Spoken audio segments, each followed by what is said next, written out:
Assalamualaikum warahmatullahi wabarakatuh. Perkenalkan, nama saya Salsabila Nur Aulia, NIM 201050501150 dari Fakultas Farmasi Universitas Wahid Hasyim Semarang semester 1.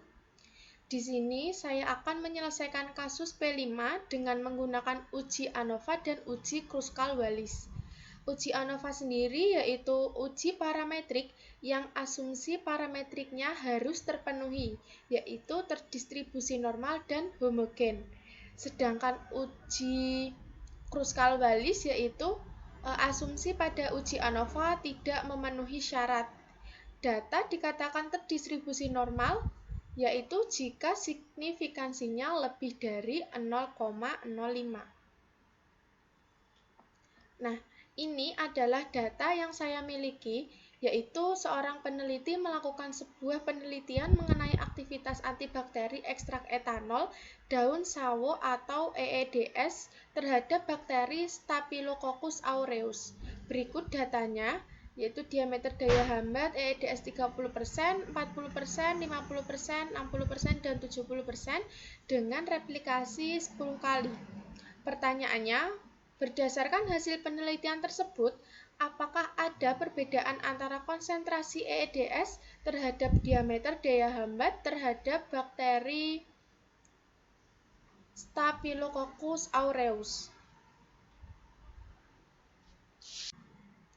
Nah, untuk menentukan apakah kita menggunakan uji ANOVA atau uji Kruskal-Wallis, yang pertama kita harus mengetahui data tersebut apakah terdistribusi normal atau tidak.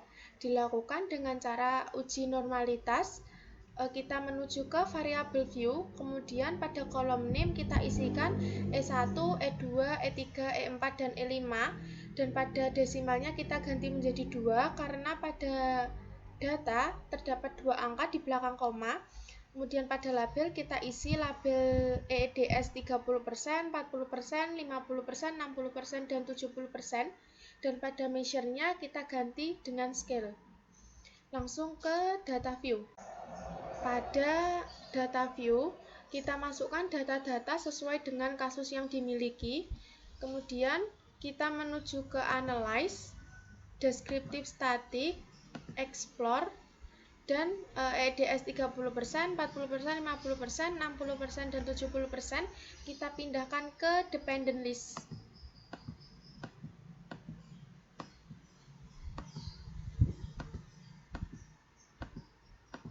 Pada display kita ubah menjadi plots, kemudian pada plots kita pilih yang non, deskriptifnya kita hilangkan, dan normality plotsnya kita centang. Kemudian continue. Kemudian OK. Pada hasil uji normalitas, kita lihat pada signifikansinya. Signifikansi untuk EEDS 30% yaitu 0,374, EEDS 40% yaitu 0,445, EEDS 50% yaitu 0,633, EEDS 60% yaitu 0,782, dan EEDS 70% yaitu 0,409. Setelah melakukan uji normalitas, maka kita lanjutkan ke uji homogenitas.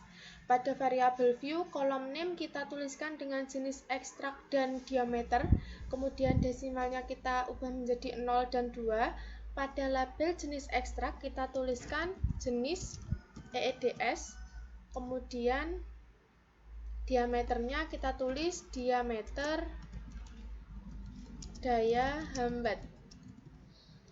Pada values-nya, values yang pertama kita isi dengan EEDS 30%. Values yang kedua kita isi dengan EEDS 40%. Values yang ketiga kita isi dengan EEDS 50%. Kemudian values yang keempat kita isi dengan EEDS 60%. Dan values yang kelima kita isi dengan EEDS 70%. Kemudian kita OK. langsung menuju ke data view. Pada data view tampilannya seperti ini. Data kita masukkan semua.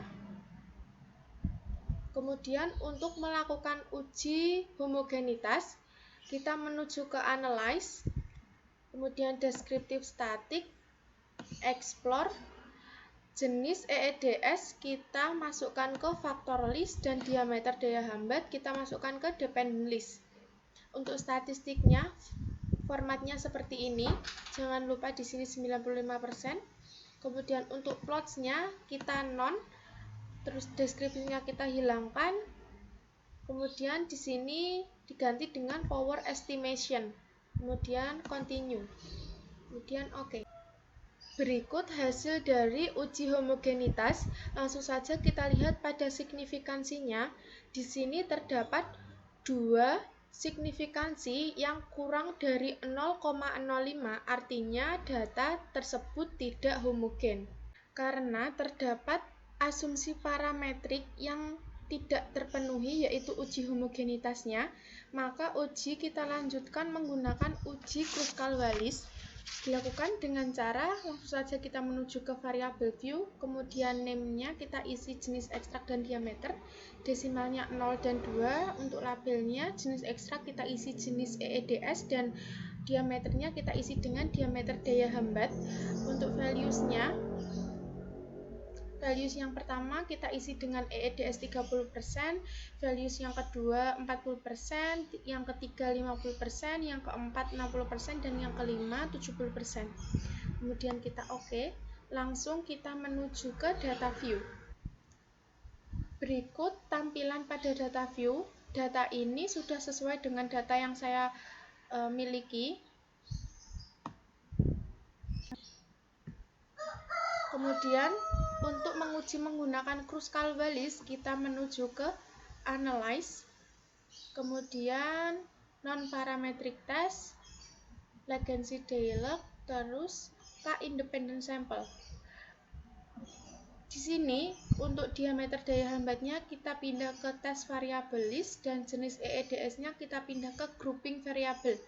Pada Grouping Variable kita klik yang Define Range, dan minimumnya 1, sedangkan maksimumnya 5.